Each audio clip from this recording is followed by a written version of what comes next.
Hola, buenos días, ¿cómo están? Nuevamente en este año 2021, pues iniciando aquí, bueno, ya hemos estado trabajando, la realidad es que hemos estado trabajando, pero obviamente por lo mismo de las épocas festivas, pues detuvimos nuestros programas y nuestras entrevistas tan interesantes cada semana. Y bueno, pues en el día de hoy tenemos como invitado a Gerardo Ursúa. Él es emprendedor, emprendedor, empresario y especialista en temas de transformación digital. Él nos visita del Instituto Latinoamericano de la Transformación Digital. Bienvenido, Gerardo, ¿cómo estás? Bien, Elizabeth, buenas tardes, buenos días o tardes, depende a qué hora vean este video, ¿no? Habrá que desarrollar saludos globales. Y pues muchas gracias por invitarnos y estamos listos para platicar con ustedes. Gracias a la audiencia. Muy bien. Pues en esta ocasión tenemos un tema, como les decía, muy interesante, lo que es las ciudades receptivas. Es como entre presente, futuro, y ahorita Gerardo nos va a platicar todo y nos va a dar una introducción referente a este tema. Es como lo que soñamos, ¿no? El ideal de dónde nos gustaría vivir, a mi manera de verlo. Y pues ahora sí, Gerardo, todo tuyo. Muchas gracias. Fíjate que estaba dando un diplomado de transformación digital y cuando justamente parte de este diplomado habla de la innovación, ¿no? Y hablábamos de proyectos un poco que vamos a aterrizar en el tema de las ciudades responsivas. Dicen, es que eso es una utopía, ¿no? Y al final, pues bueno, las utopías son si tú te las permites, ¿no? Es decir, creemos que si lo ves como un objetivo más que como una utopía, pues las cosas pueden ser una realidad. Entonces, justamente la aproximación que tengamos acerca del tema de las ciudades receptivas, pues será el resultado que obtengamos entre ciudadano y gobierno, ¿no? Entonces, en primera instancia, pues una ciudad receptiva es como que la transformación o la evolución de una smart city, una ciudad inteligente, hablando y poniendo más al centro al ciudadano. Entonces, ¿qué es esto? Al final, el ciudadano debe de involucrarse, el gobierno o la administración de la ciudad debe de involucrarse con el ciudadano para colaborar, ¿no? Interactuar y poder encontrar soluciones a los problemas específicos de las ciudades y al final también, es decir, utilizando la tecnología como hilo conductor. Pero en general es poderle dar los servicios que necesita al ciudadano de la mejor forma posible, utilizando como herramienta principal la tecnología. Así es. Como dices, bueno, pues ahorita es una utopía, como generalmente ha sucedido, como que los europeos, el continente europeo son los primeros que inician todas estas cuestiones de tecnología y posteriormente, bueno, pues se van replicando a través de los países, de las ciudades. Y bueno, esperemos que esta utopía se pueda convertir en realidad aquí en México. Y bueno, como comentabas, ¿cuáles nos vas a hacer tu presentación? Tengo varias láminas que puedo ir usando como apoyo y si gustas vamos platicando con las preguntas que tengas. Claro que sí. Pues yo te iniciaría comentando de cuáles serían las diferencias entre estas ciudades receptivas o responsive, ahora que también las llaman, y las ciudades inteligentes o las smart cities, que hemos escuchado todavía ahorita un poco más este término, ¿no? De smart city. Sí, al final, digo, también el concepto de Smart City, hubo pocas implementaciones exitosas, ¿no? O es un concepto muy amplio, ¿no? Y bueno, el de receptivo también es más amplio, pero la principal diferencia es que en una ciudad receptiva, el ciudadano empieza a interactuar y a colaborar con el gobierno de la ciudad. Esa es la principal diferencia. Las Smart Cities obviamente están enfocadas al tema tecnológico, por ejemplo, conectividad, videovigilancia, movilidad, ¿no? Servicios en línea, pero al final se enfocan a ofrecer el servicio.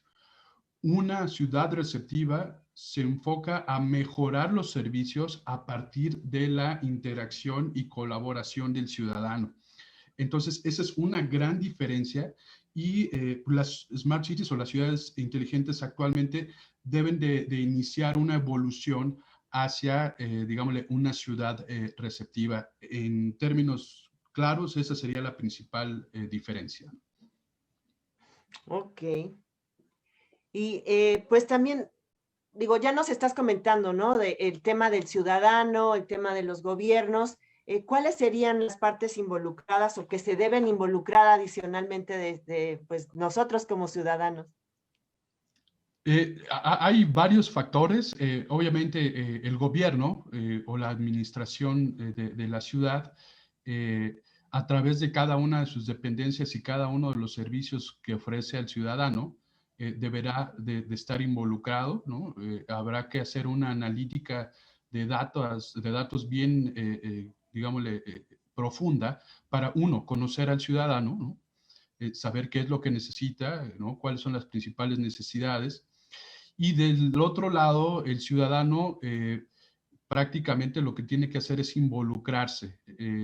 En la medida de que el ciudadano y gobierno se empiezan a involucrar y que puedan tomar decisiones en conjunto, y aquí también, digo, entran temas políticos, ¿no? Pero no hablo de consultas, ¿no? Sino de colaborar y tomar decisiones en conjunto para la mejora de los servicios y la mejora de la ciudad, ¿no? Entonces, principalmente son los gobiernos, ¿no? Los ciudadanos, y entra un factor importante que puede ser la tercerización de los servicios, por ejemplo, los servicios como recolección de desechos, ¿no? Los servicios de distribución de agua, incluso de electricidad, conectividad ya es una realidad, pero en la medida de que esos servicios se puedan ir tercerizando o los proveedores, por ejemplo, del reencarpetado, estén conectados a esta dinámica, podrán dar cada vez mejor respuesta al ciudadano. ¿Esto sería como estando informados al momento o cómo sería, por ejemplo, esto del reencarpetado, ¿no? Mira, ahí ya eso lo aterrizas en soluciones muy específicas, pero por ejemplo, imaginemos, ¿no? Una solución, bueno, en Europa ya existen, acá en México hemos estado impulsando para hacer algo así, pero en donde desde tu aplicación en un smartphone puedas fotografiar el bache y reportar las coordenadas de dónde está ubicado y poderlo mandar al Centro de Atención Ciudadana o al gobierno de la ciudad o a servicios generales, de acuerdo a dónde aplique, y que en ese mismo momento el proveedor, por ejemplo, del reencarpetado pueda estar conectado a ese mismo aplicativo y poder ir recibiendo las solicitudes, ¿no? Y incluso pues, poderlas priorizar de acuerdo a lo mejor al impacto que tienen sobre la vialidad para poder ir incluso sin que el gobierno se lo vaya solicitando, simplemente ir generando las reparaciones correspondientes de forma proactiva. Imagínate lo mismo con las luminarias, ¿no? Lo mismo con los semáforos, ¿no? O cualquier otra, digámosle, facilidad o cualquier otra instalación dentro de la ciudad en donde ya hay una interacción que a través de la tecnología pues, nos permitiría ser muchísimo más eficientes, ¿no?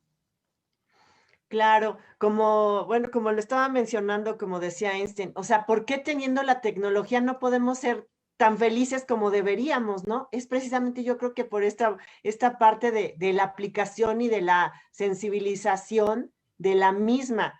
O sea, como dijiste, la verdad, yo creo que cualquiera en esta ciudad, por lo menos aquí en la Ciudad de México, en el país y en el mundo, estarían felices de que si hay un bache o un hoyo, un agujero, se pudiera reparar, que al otro día que lo reportaste o en la tarde que pasaras nuevamente por ahí, dijeras, ya, está solucionado.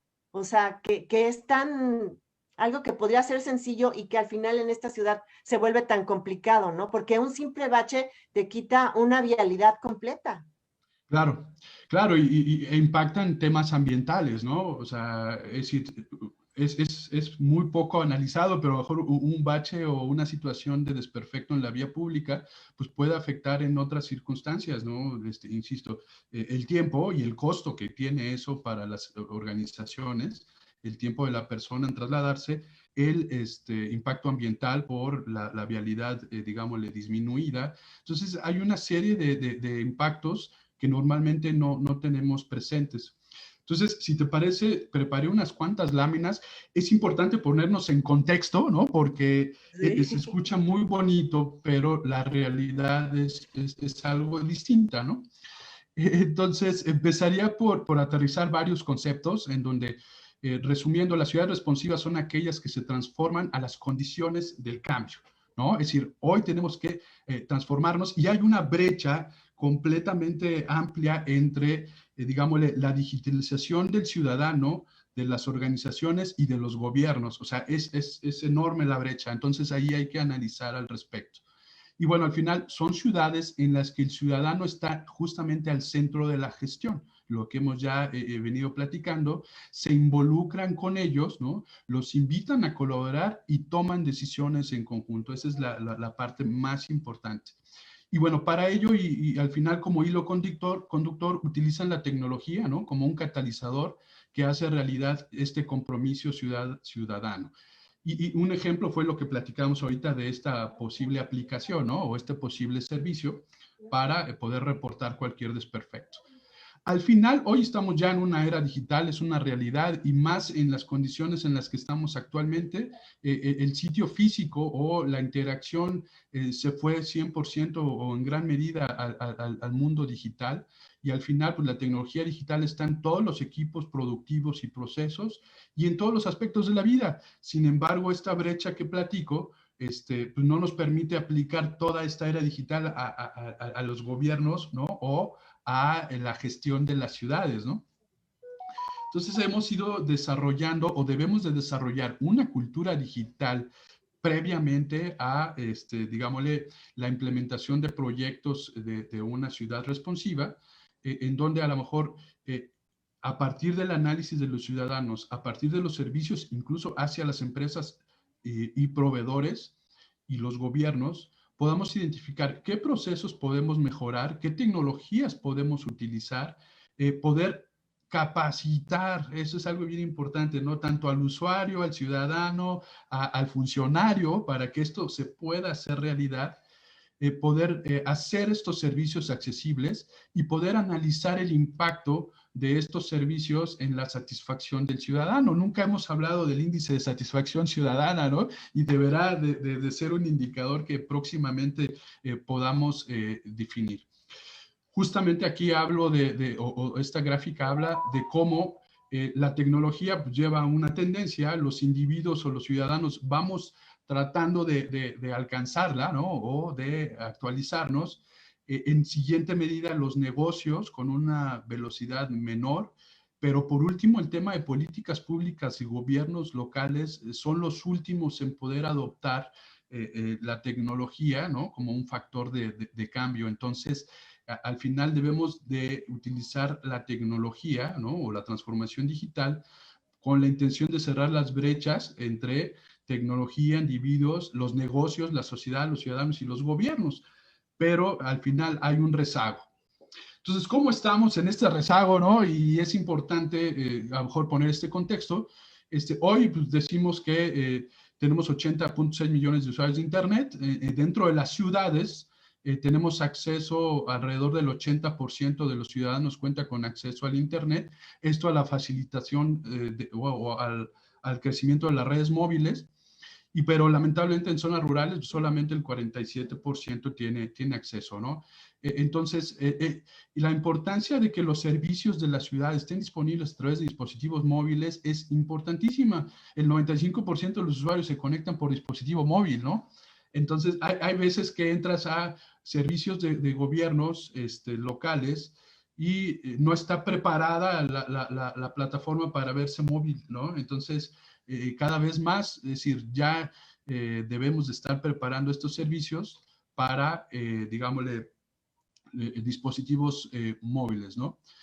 Entonces, aquí algo interesante es que la interacción con el gobierno o los usuarios dicen que utilizan el servicio o la conectividad para interactuar con el gobierno solo el 35%, cuando pues, al final todos los ciudadanos interactuamos con el gobierno, pero solo el 35% utiliza la tecnología para poderse comunicar o contactar con el gobierno. Pero ¿cómo estamos como país? Aquí tenemos digámosle, un indicador que es el indicador del Foro Económico Mundial, el índice de competitividad, ¿no? Y un comparativo entre 2018 y 2019. Estamos preparando la gráfica de 2020, en donde las instituciones gubernamentales, ¿no? De una calificación de 0 a 100, estamos calificados como con 48 puntos, ¿no? En una serie de evaluaciones, es decir, estamos reprobados, ¿no? En la adaptación como instituciones hacia hacia la competitividad. Pero después hay otro tema importante, que es la adopción de las tecnologías de la información y las comunicaciones, en donde solamente hemos avanzado del 2018 al 2019 4 posiciones, es decir, estamos arribita de la tabla, ¿no? Así que de panzazo estamos pasando en cómo como país estamos adoptando la tecnología. Y solamente quisiera agregar, por ejemplo, otro pilar que es la capacidad de innovación, donde realmente estamos reprobados, ¿no? Tenemos una calificación de 43 de 100 puntos. Entonces, esa es la situación que vivimos actualmente. ¿Cuál es el ranking que tenemos? De 141 países en el, digamos, el pilar de instituciones. México está en el 105, ¿no? Es decir, estamos abajo de la tabla. En el tema de adopción tecnológica estamos en el 76 y en el tema de innovación estamos en el 50, ¿no? Entonces, esa es la realidad que vivimos hoy y por eso platicabas tú de qué tan importante, o es decir, cómo hacemos realidad estas ciudades responsivas, ¿no? Entonces, hay un tema que el desarrollo de estas ciudades responsivas nos permitirá impulsar la competitividad de la ciudad, de la región, ¿no? Entonces, debe de entenderse como un pilar del desarrollo de la región o de la ciudad, ¿no? Entonces, es una estrategia importante para cada uno de los gobiernos. Y bueno, al final, y siempre tratamos de transmitir esta lámina porque todos pensamos que es tecnología, robótica, es decir, que pensamos que es muy complejo, pero en realidad nosotros tratamos siempre de decir que los pilares de la transformación digital se basan, uno, en los procesos, lo que platicamos ahorita, el poder tener bien definido un proceso de proveedor, ¿no? Gobierno, ciudadano, ¿no? En donde pueda todo funcionar correctamente. Entonces, y eso no requiere tecnología, ¿no? Hay que definir procesos, analizarlos y mejorarlos.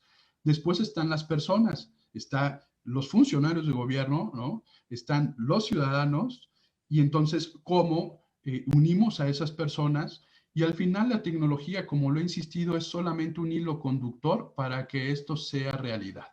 Entonces, ya para concluir, digamos, estas láminas, identificamos varios pilares importantes de una ciudad receptiva. Uno, debe haber un compromiso con los ciudadanos. Si inicias un proceso de migrar a una ciudad receptiva, no puedes pararlo y debe haber un compromiso con los ciudadanos y debes de involucrarlos, ¿no?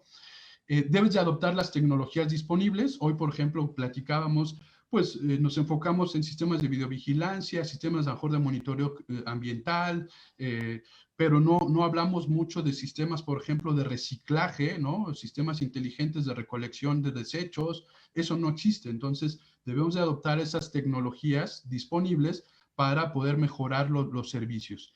Y colocar, digámosle, en conjunto a las ciudades, ¿no? La tecnología y los ciudadanos para crear una comunidad activa. Eso va a generar que sea una realidad. Entonces, me gusta mucho hablar de la experiencia del ciudadano, ¿no? En donde pocos, digámosle, gobiernos locales plantean un tema de cómo debe ser la experiencia del ciudadano, pero la interacción, colaboración de los ciudadanos con la administración por medio de una ciudad responsiva o receptiva, pues nos debería permitir conectividad, ¿no? Que hoy es la principal tendencia, ¿no? De las Smart Cities, dar conectividad, pero también tenemos que generar contenidos, ¿no? Es decir, ¿de qué sirve que estés conectado si no hay contenidos de interés, ¿no? Posteriormente, tener los servicios disponibles, eso es otro tema. Cuando se lanzan los servicios, pues tenemos que dimensionar la disponibilidad de los mismos, pero hay veces que accedes a una página web y simplemente no puedes hacer el trámite, ¿no? Entonces, hay que tener la disponibilidad y diseñar los servicios a través, digámosle, ya de modelos digitales que nos permita, por ejemplo, incluso solicitar la recolección de desechos. Así de sencillo, ¿no? O solicitar las reparaciones o cualquier otro tipo de mejora hacia las instalaciones de la ciudad. Debemos de hacerlos accesibles, es decir, lo que platicábamos ahorita a través de dispositivos móviles, ¿no? Debemos de promover o mejorar el tema de movilidad, no solo, y muchas veces cuando hablamos de movilidad, pensamos conectividad o dispositivos, hablamos de cómo la tecnología puede mejorar la movilidad de, por ejemplo, los scooters, ¿no? Las bicicletas inteligentes, ¿no? Que a través de aplicativos en, digamos, la interacción con gobierno, proveedor, ¿no? O iniciativa privada y ciudadano, pues podemos mejorar por mucho la movilidad de la ciudad. Y por último, el ciudadano al experimentar digámosle, este cambio o este mejoramiento de los servicios, pues estará más comprometido al cumplimiento de sus obligaciones fiscales, ¿no? Al final tiene a nadie nos gusta pagar impuestos, ¿no? Pero tiene una retribución, es decir, muchas veces lo hacemos porque no vemos el impacto de ese impuesto dentro de la ciudad o el entorno en el que vivimos, y al final, cuando lo puedo experimentar y cuando lo puedo ver, entonces resulta que tengo menos resistencia, digámosle, a cumplir fiscalmente, ¿no? Entonces ahí empieza ese círculo virtuoso, ¿no? Atraemos inversiones, ¿no? Mejores oportunidades laborales, etcétera. Entonces, al final es un ganar-ganar y es el impulso de la competitividad de la ciudad, ¿no? Al final, los principales retos es desarrollar justamente ese compromiso. Tenemos que trabajar mucho en la apatía del ciudadano, que está justamente afectada por esta mala calidad de los servicios, ¿no? Entonces, al final, ese involucramiento será clave, ¿no? O uno de los principales retos para una ciudad receptiva. Tenemos que entender al ciudadano, ¿no? Tenemos que entender y analizar toda la data, no solo que tenemos, sino la que vamos generando a partir de esta interacción, ¿no? Colaborar, ¿no? Esa colaboración es un reto, es un muy difícil momento, ¿no? Para poder unir a este ciudadano con la ciudad, porque normalmente pues, estamos en una apatía o estamos descontentos, ¿no?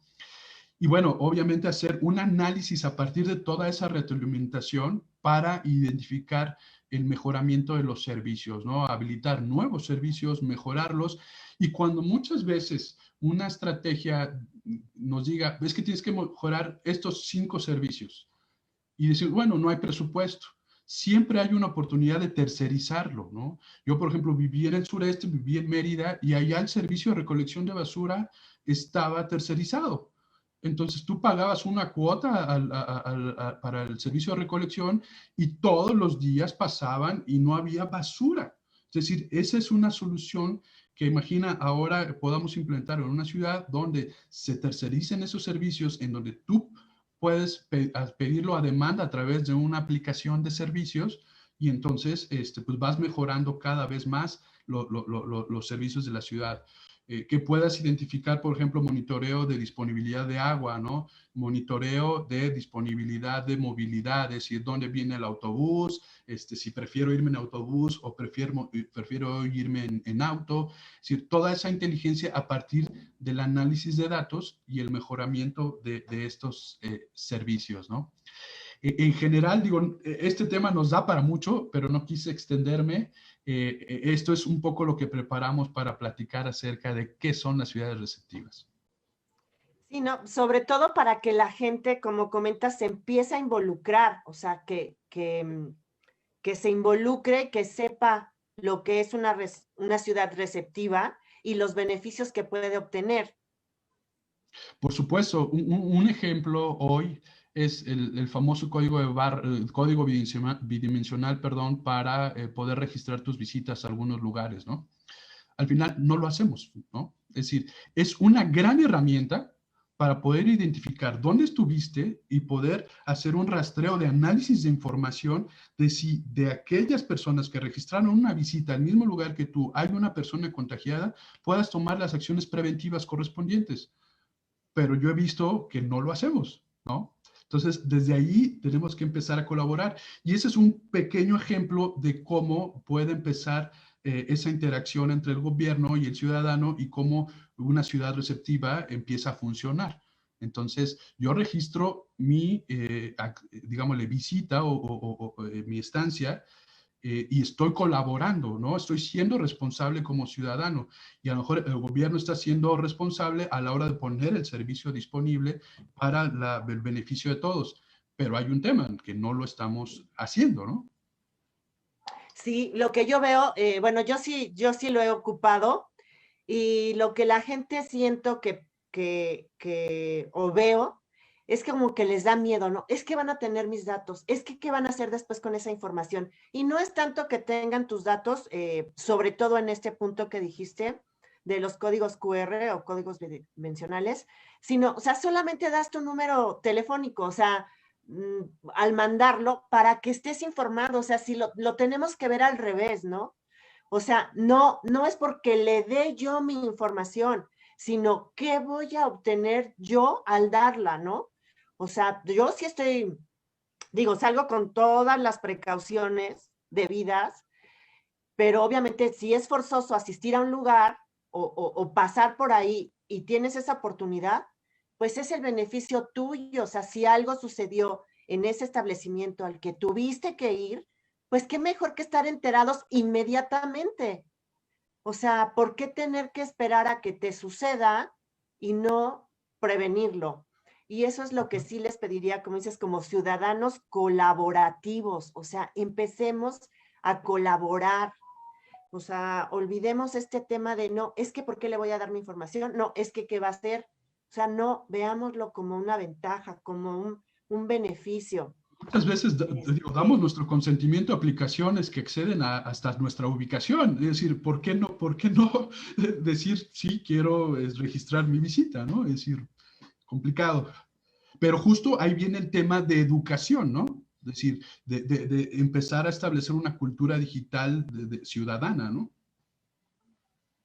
Así es, que no nada más estemos utilizando el teléfono para la comunicación, sino como dices, para la educación de la gente. O sea, en cuanto al tema de la basura, pues habría que ver también el personal, ¿no? Que se empiece a educar, que se empiece a capacitar, que sepa también el beneficio que le aporta a la ciudad, al mundo, del trabajo que está haciendo. Tengo ahorita también una amiga que ve este tema de las personas del servicio de limpieza, que pues la gente no los valora, ¿no? Y estamos de acuerdo, o sea, imagínate un montón de basura todos los días y que se te vaya acumulando. Yo creo que es parte de lo que hay que visualizar. En cuanto a las herramientas tecnológicas que se usan o se aplican, bueno, como comentaste, la principal son los celulares. Entiendo que también ya estos semáforos inteligentes o los carteles que te miden ahora la velocidad, ¿no? Que hemos empezado a ver un poquito también. Hay mucha tecnología involucrada, ¿no? Dependerá qué tan ambicioso sea el proyecto. O sea, puedes incluso, por ejemplo, poner los sensores en las autopistas, ¿no? Para, en un futuro no muy lejano, pues poder guiar el coche automáticamente, ¿no? Pero aterrizándolo un poquito más a la realidad, por ejemplo, sensores en donde en un semáforo, pues puedes identificar si hay flujo de autos y si no, pues pongas el verde en vez de esperar, ¿no? A que suceda que a través de una programación de minutos, pues cambie. Es decir, eso ayuda mucho al flujo, ¿no? Y obviamente ayuda mucho al medio ambiente. O al revés, que si identificas que hay flujo de personas, entonces pones el alto, ¿no? y permites el flujo de las personas en vez de los automóviles. Al final, esos son sensores y cada vez vamos a ver más sensores en la ciudad. Están los sensores de medio ambiente, ¿no? O de calidad del aire, ¿no? Están sensores que pueden medir, por ejemplo, los niveles de almacenamiento de agua, ¿no? Para poder identificar inmediatamente cualquier variación. Pero imagina, ahora con los cambios climáticos, también que puedas tener esos sensores muy a tiempo con la información acerca de la subida de niveles en zonas de riesgo, ¿no? O sea, a lo mejor identificar que ya tienes una proyección de que puede desbordarse el agua, ¿no? Por el flujo de la lluvia, pero con tiempo y bien anticipado, ¿no? Incluso imagina que ese sensor está conectado a un sistema de alarma ciudadana donde le digas, oye, ya llegamos a tal nivel, por favor toma tus precauciones. Y nos evitamos todo el tema de que pasa primero por haber protección civil, después de protección civil genera una alarma y después se difunde. Es decir, podemos hacerlo tan rápido y poder salvar vidas a partir simplemente de utilizar la información que nos pueden mandar ciertos sensores, ¿no? Está también el tema de localización, por ejemplo, el poder localizar, hoy en día puedes localizar una bicicleta para poder rentarla y subirte a ella, ¿no? El tema es cómo interactuar entre el gobierno e iniciativa privada para poderle dar mayor alcance o desplegar esos servicios a la mayor parte de la ciudad. Hoy solamente está prácticamente en el primer cuadro, ¿no? O en las zonas, digámosle, de oficinas, ¿no? Por así decirlo. Pero ¿por qué no lo expandes, ¿no? Entonces ahí habrá que trabajar entre iniciativa privada y gobiernos locales para poder expandir ese tipo de servicios. Pero también lo que platicábamos, GPS para poder identificar en dónde viene el autobús y poder saber, incluso proyectar en cuánto tiempo va a llegar para poder tomar la decisión de irme mejor en el autobús, incluso qué tan lleno viene, ¿no? Es decir, qué tanto flujo de gente hay y entonces toma una decisión que tiene un impacto ecológico importante, ¿no? Y bueno, el tema que platicábamos de atención ciudadana, el poder tomar una fotografía para que en tiempo real con geolocalización podamos solicitar la reparación de servicios, ¿no? O denuncia anónima de la misma forma. Entonces, son principales tecnologías, son sensores, GPS, ¿no? Estamos hablando también de un poco de automatización de procesos, ¿no? Business intelligence, ¿no? Es decir, un poco de análisis de datos, blockchain, ¿no? Para poder, digámosle, rastrear toda la información y transmitirla entre todos los actores de forma segura y bien definida. Obviamente la conectividad y los dispositivos móviles serían como que los principales o las principales tecnologías involucradas para este tipo de proyectos. Claro. Ahora, ya platicaste un poco y comentamos la cuestión europea, pero ¿qué tal? O sea, ¿cómo ves en México el presente y el futuro? Mira, al final tenemos que unificar esfuerzos, ciudadanos, empresas y gobierno. Creo que esa es mi visión, ¿no? Y no lo veo que pueda ser realidad si no hay una colaboración entre iniciativa privada y gobierno. De otra forma, no va a ser posible. Entonces, las claves son, uno, la tercerización de los servicios, ¿no? En donde las empresas puedan participar y tener una retribución económica a cambio, ¿no?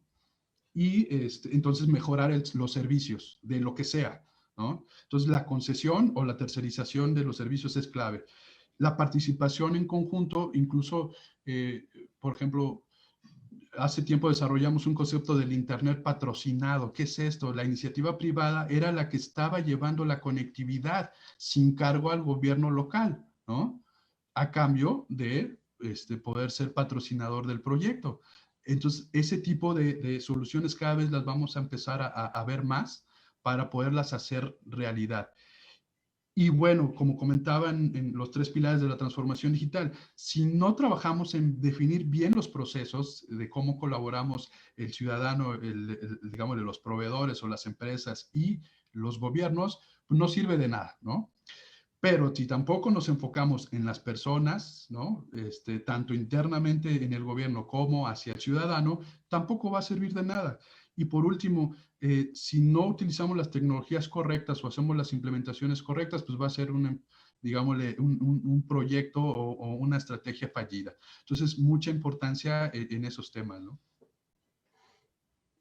Claro, pues sí, esperemos que esto se siga conociendo y que las personas se involucren.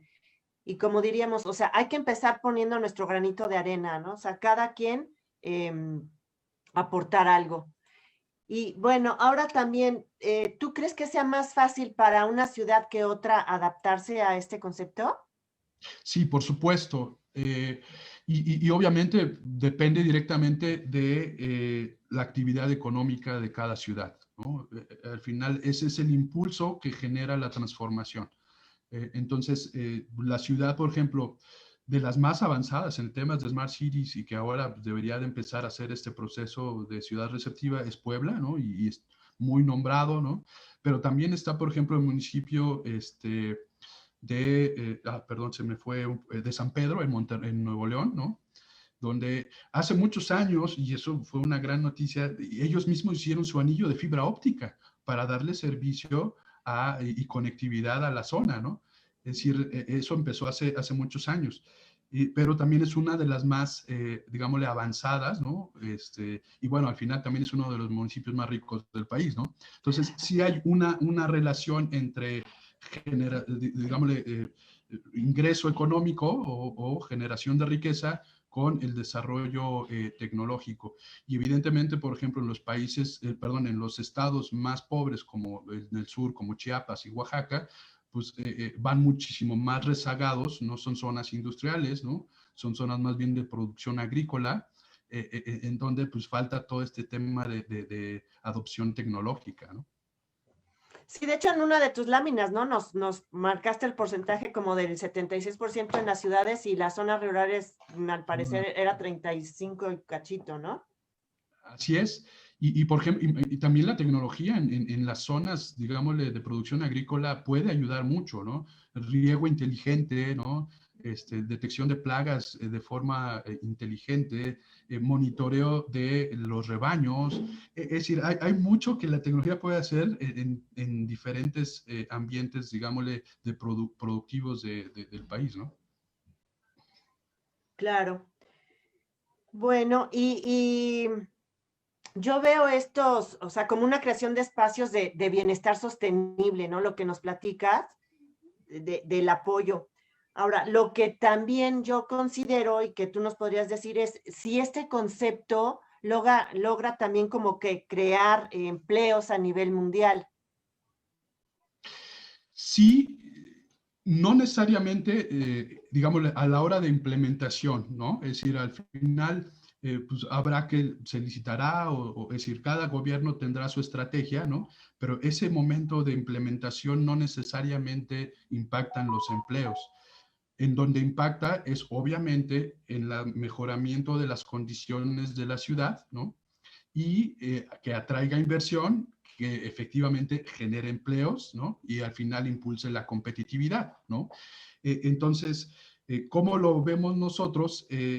Hay dentro de los gobiernos, y a lo mejor esto se empieza a involucrar también con el tema de la ciudad receptiva, pues debe haber un concepto de gobierno digital, ¿no? El poder acceder a los servicios de forma accesible, como decíamos, que estén disponibles, ¿no? Y que sean entendibles, ¿no? Fáciles de hacer. Entonces, esto tampoco existe hoy en día. Es complejo poder hacer un trámite a través de un portal de gobierno.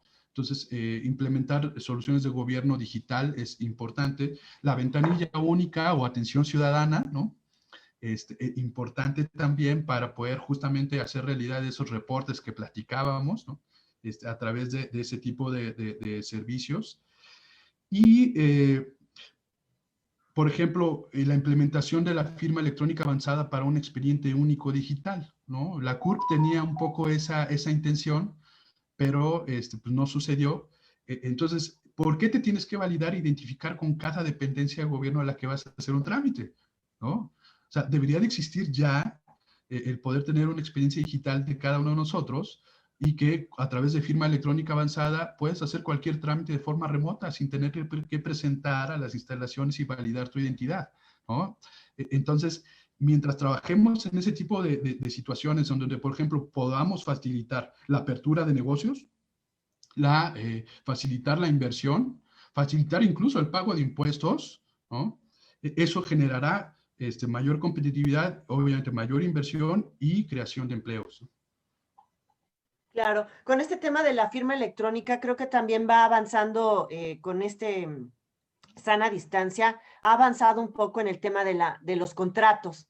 Entonces, espero que yo también que con esta solución en la firma electrónica de contratos se vaya extendiendo hacia la parte de gobierno y los temas digitales y en general a otras empresas, a otros sectores.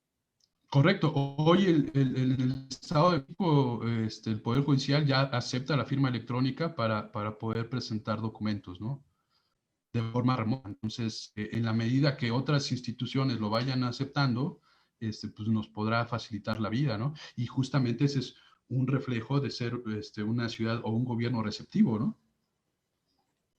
Así es, así es. Pues ojalá de verdad logremos este comentario que hiciste como utopía, que se vuelva una realidad, porque al final es un beneficio para todos. Tomémoslo como una ventaja, no lo veamos como una intromisión a, a nuestros datos, no le tengamos miedo. Y como dijo Gerardo, la realidad es que tenemos aplicaciones en el teléfono que obtienen más información de nosotros de lo que nos pudiéramos imaginar y hemos vivido así sin ningún problema. Es correcto, nada más que depende de que sí me gusta que algún aplicativo o red social acceda a mis datos, pero no me gusta que el gobierno lo haga, ¿no? Es diferente aproximación, ¿no? Sí, bueno, eso es lo que pensamos, pero te digo, mientras no cambiemos esa mentalidad, no vamos a llegar muy lejos. Y les aseguro que México es un país, y todos lo sabemos los que estamos aquí, que puede llegar al nivel de cualquier país europeo o de cualquier lugar del mundo. Por supuesto, yo creo que existe justamente la creatividad, ¿no? Y al final, pues la innovación viene de la resolución de problemas y tenemos muchos. Entonces, justamente esa creatividad para poder innovar y resolver los problemas que tenemos en las ciudades, pues nos permitirá poder ser líderes, ¿no? En este tipo de implementaciones o despliegues de ciudades receptivas. Y al final, aterrizándolo en como ciudadano, ¿cómo me beneficia? Pues obviamente tengo mejores servicios, pero también la plusvalía, ¿no? De mis bienes raíces, pues se ve impactada, ¿no? ¿Por qué? Pues, porque aquí pues todo el mundo quiere vivir, ¿no? Entonces, obviamente, sube la plusvalía, ¿no? Es correcto. Y sí, así estamos en la ciudad y vamos a mejorarlo. Pues sabemos que contamos con Gerardo Ursúa para todos este tipo de soluciones, de pláticas, de comentarios. Decías también que habías dado un diplomado. Así es, actualmente lanzamos ya nuestro programa educativo, digámosle, a cualquier persona que quiera acercarse y entender y conocer más acerca de la transformación digital de su negocio. Entonces tenemos ya cursos en línea y cursos, digo, no presenciales, pero decimos que en tiempo real, ¿no? Ya no son en vivo, pero son en tiempo real, dedicados, pueden ser uno a uno o pueden ser en grupo. Y tenemos cursos desde, por ejemplo, la adopción de una cultura digital dentro de la organización, tan importante ahora, ¿no? Eh, por ejemplo, la transformación digital o un diplomado de transformación digital para cómo implementar y cómo hacer mi plan de transformación digital como organización, como negocio. Imaginemos todo el concepto que platicamos de la ciudad, pero ahora bajarlo a mi negocio, ¿no? Es decir, cómo puedo utilizar la tecnología, ¿no? Para poder ser más competitivo. Y pues estamos disponibles en redes sociales. Ahí me encuentran en LinkedIn como Gerardo Ursúa y también ahí pueden encontrar al Instituto Latinoamericano de la Transformación Digital. Perfecto. Pues muchísimas gracias. Estamos en el momento ideal con esta sana distancia, con la pandemia, con las cuestiones de home office, con el tema de pasarnos de lo tradicional a lo digital, a lo online, como lo reconozca la gente. Así es que, ya saben, Gerardo Ursúa es un apoyo sobre esto. El Instituto latinoamericano de la transformación digital, así también. Y bueno, pues los invitamos a seguirnos cada 8 días aquí en El Poder del PropTech, que es información sobre tecnología y bienes raíces. Y recuerden, todo lo que puedes cambiar es a ti mismo, pero a veces eso lo cambia todo. Así es que empecemos con cambiar. Pues Gerardo, no sé si quieres cerrar con algo más y muchísimas gracias por haber estado hoy con nosotros. Gracias a ustedes, gracias a ti y a tu audiencia. Y de verdad, simplemente no tengamos miedo al uso de la tecnología y demos el primer paso, ¿no? Así es, aparte ya llegó, ya estaba para quedarse, pero ahora va a estar para todos los días, para todos los momentos continuar. Correcto. Bueno, pues muchísimas gracias. Estamos en comunicación y feliz jueves. Síganse cuidando y aquí estamos. Gracias. Hasta luego. Saludos. Recuerden que estos programas se quedan grabados en nuestras redes sociales de Facebook. También los subimos a LinkedIn, como comenta Gerardo, y los pasamos a YouTube y a nuestro Instagram. Gracias por estar con nosotros. Nos vemos en un siguiente programa y entrevista. Hasta luego, Elizabeth Guevara con ustedes.